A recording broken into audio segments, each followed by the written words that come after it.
Hi అండి. అందరికీ నమస్తే. Welcome back to my channel. నిన్న విజయవాడ వచ్చాం కదా! వచ్చిన తర్వాత ఈరోజు కనకదుర్గమ్మ గుడికి దర్శనానికి వెళ్ళామండి. మా అక్కోళ్ళ ఇంటికొచ్చిన తర్వాత నెక్స్ట్ డే ఇంక ముందైతే అక్కడ అమ్మవారుంటే స్టార్టింగ్‌లో అమ్మవారి దర్శనం చేసుకొని కొండపైకి ఇంక బయలుదేరామనమాట. మా తమ్ముడు భార్య, మా అక్క కొడుకు, ఎనకున్న అబ్బాయి మా అక్క కొడుకు. అందరం ఫ్యామిలీ కలిసి మా అక్క కొడుకు అందరం కలిసి అమ్మవారిని దర్శనం చేసుకోవడానికి గుడికి అయితే బయలుదేరాం మేము. గుడికి ఇంకా వెళ్తుంటే ఇంకా మధ్యలో ఇంక మా వోళ్ళు ఎనకున్నారు. వీడియో వెనక బ్రిడ్జ్ కూడా పడాలి. వీడియో తీయనని చెప్పి అడుగుతున్నారనమాట వాళ్ళు.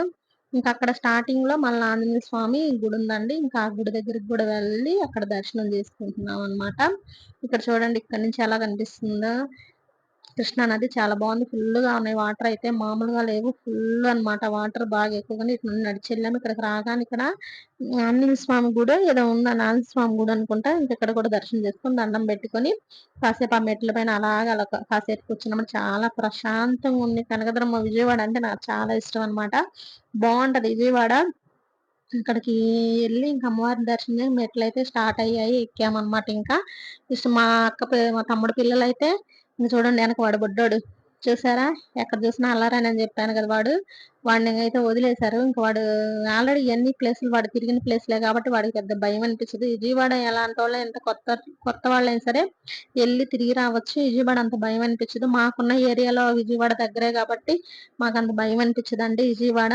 ఒక్కళమైనా ఎళ్లి రాగలము. ఇంక బయటకి అయితే ఎళ్ళలేమనమాట. అప్పటికి వాళ్ళు నడవలేకపోతున్నారు. కొంచెం ఇక్కడికొచ్చేసరికి ఎత్తుగా ఉంది. పక్కన కొండది ఉంది కదా! ఇంకా చిన్నగా నడుచుకుంటూ వేరే రూట్ ఉందంట. వేరే రూట్‌లో ఇంకా బావుంటదని చెప్పి అన్నారు. కానీ అటు నుంచి ఎళ్తే లేట్ అవుతది.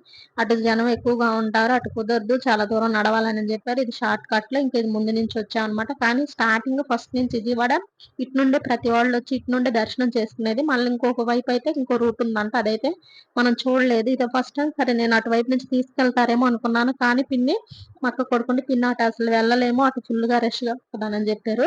ఇంక వెళ్ళలేదని ఇటు నుంచే వెళ్లి దేవుడి దర్శనం అయితే చేసుకొనొచ్చాం. బయటకి కూడా వచ్చేసాం. ఫోన్‌లయితే అలౌ చేయరు కదా! అక్కడి నుంచి వేరే రూట్‌నెళ్తే అటైతే ఫోనయితే అన్ని వీడియోలు తీసుకోవచ్చన్నారు. కానీ అటు ఈసారి ఎళ్ళినప్పుడు వెళ్దాం అనుకున్నామనమాట. ఇంకిక్కడ బయట ఆగిపోయాము. నెక్స్ట్ టైమ్ వెళ్ళినప్పుడు అటు నుంచి వెళ్దామని చెప్పిందనమాట మా మరదలు. పిన్ని ఇప్పుడు ఇటు వెళ్దాము. ఇటు నుంచి వెళ్దాంలే. మనకు టైం లేదు అని చెప్పి మా పిల్లలు కూడా అలిసిపోయారు. పాపం కూర్చున్నారు. మా బుడ్డదైతే కూర్చుంది ఇక్కడే. పాపం దానికి కాళ్ళు నొప్పులొచ్చాయి. ఇంక వీళ్ళైతే ప్రసాదం తీసుకురావడానికి ఎళ్లారనమాట. ప్రసాదం తీసుకొని ఇంక రిటర్న్ అయ్యాము. ఇంక ఇంటికి వెళ్తున్నాం మళ్ళా మేము. విజయవాడ ఏంటంటే మా అక్కోళ్ళు ఉంటుంది కాబట్టి అంతకుముందు విజయవాడ వెళ్ళాలంటే అసలు అదో పెద్ద తతంగం అండి. ఉదయాన్నే లేసి పులిహారం, చపాతీలు అయన్నీ చేసుకొని అమ్మవారి దగ్గరికెళ్ళడం, కృష్ణానదిలో స్నానం చేసి అమ్మవారి దర్శనం ఇదంతా పెద్ద ప్రాసెస్ అన్నమాట. ఇప్పుడైతే మాకు విజయవాడలోనే మాకు అక్క వాళ్ళున్నారు కాబట్టి పెద్ద ప్రాసెస్ ఏమనిపిచ్చదు.